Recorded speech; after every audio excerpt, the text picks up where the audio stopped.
சாவித்திரியின் முயற்சியால் சத்யவான் உயிர் பிழைத்தல்.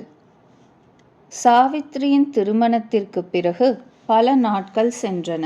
சத்யவான் மரணமடைய வேண்டிய அந்த நேரமும் இறுதியாக வந்தே விட்டது.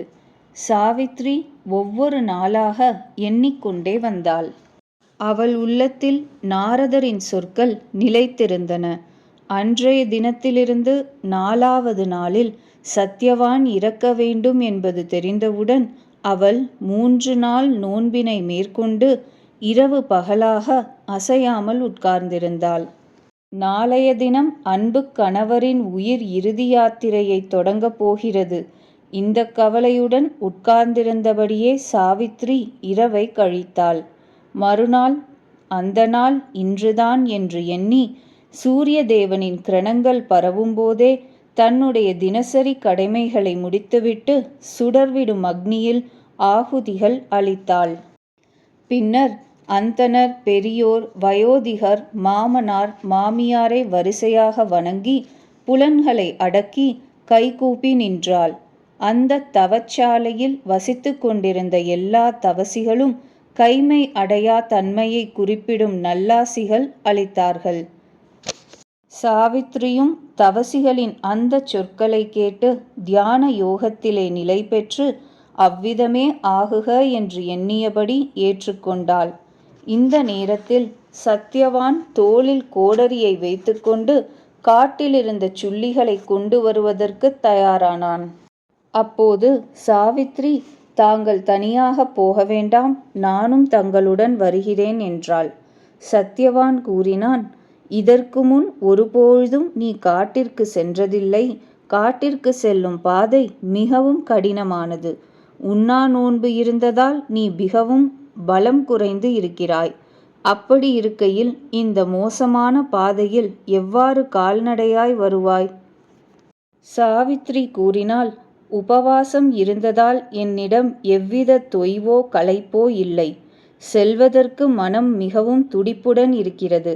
ஆகவே தாங்கள் தடுக்காதீர்கள்.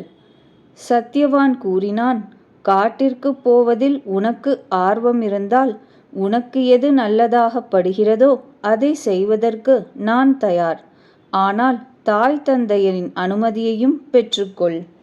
சாவித்ரி தன்னுடைய புகுந்த வீட்டினரை வணங்கிச் சொன்னால், என்னுடைய எஜமானர் பழம் முதலியன கொண்டு வருவதற்கு காட்டிற்கு புறப்பட்டு கொண்டிருக்கிறாள். நீங்கள் இருவரும் எனக்கு அனுமதி அளிப்பீர்களேயானால் இன்று நானும் அவருடன் செல்ல விரும்புகிறேன்.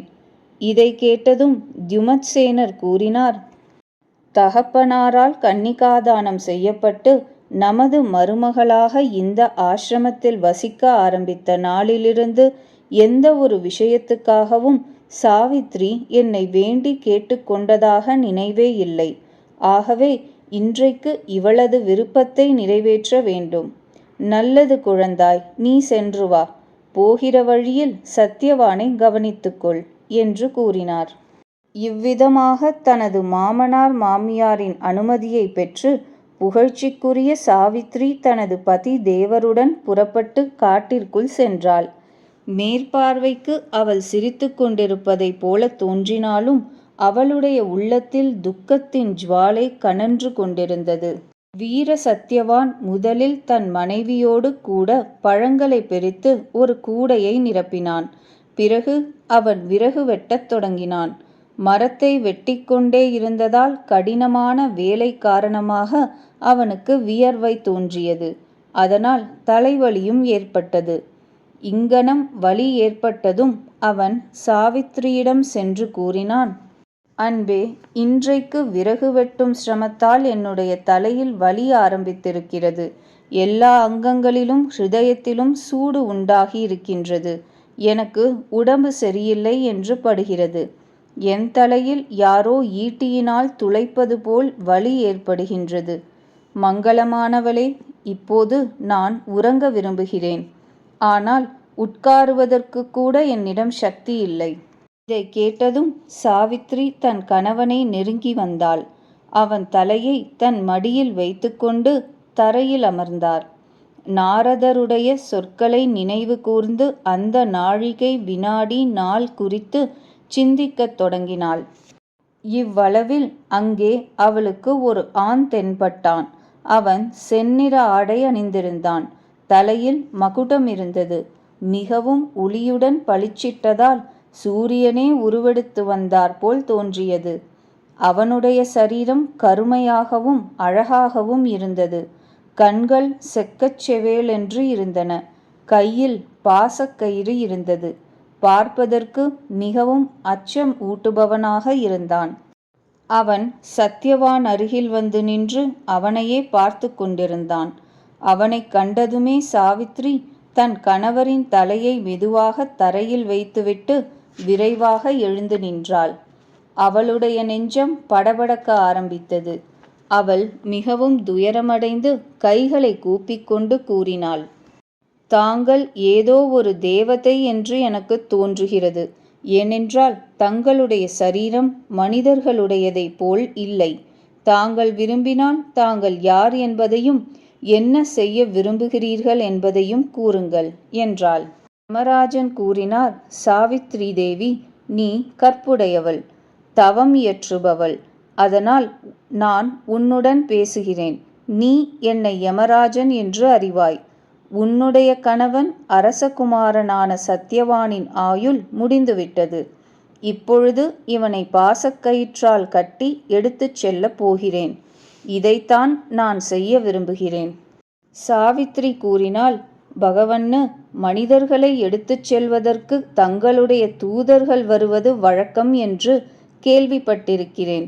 இங்கு தாங்களே நேரில் எழுந்தருளியுள்ளீர்களே. யமராஜன் கூறினார், சத்யவான் அறநெறியாளன், இனிய வடிவினன், குணக்கடல். இவன் உயிரை கவர்ந்து வர என் தூதர்களுக்கு அருகதையில்லை. அதனால் நானே நேரில் வந்துள்ளேன்.